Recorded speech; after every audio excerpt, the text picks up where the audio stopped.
Quels sont les oiseaux qui nichent dans la rivière des Marsouins? Vous avez des oiseaux qui vivent principalement en bordure, près de l'océan.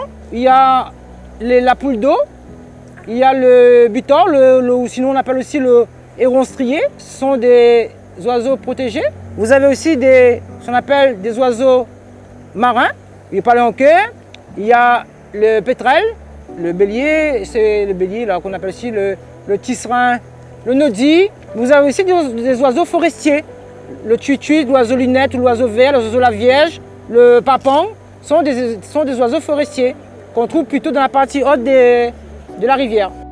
Quelles plantes trouve-t-on dans la rivière des Marsouins?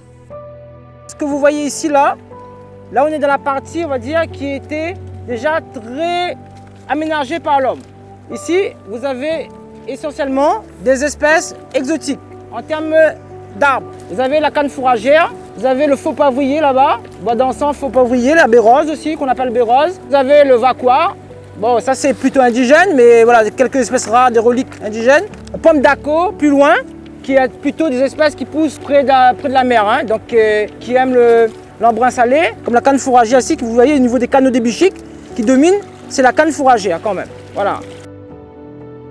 Ça sert à quoi les bambous? Les bambous, comme les autres plantes qui sont au niveau des berges de la rivière des Marsouins, jouent un rôle fondamental à minima sur deux plans. Premièrement, ça sert à stabiliser les berges pour pas que ça érode le sol. La rivière ici, imagine, il n'y avait pas de végétation. Donc à chaque fois qu'il y avait une crue, donc une partie de la terre serait dans l'océan. Donc ça permet de stabiliser pour que la rivière reste bien dans son lit là où elle est. Deuxièmement, les bambous jouent un rôle de filtration des pollutions, d'oxygénation de l'eau, mais aussi jouent un rôle en termes d'habitat, c'est-à-dire d'abri pour la faune aquatique.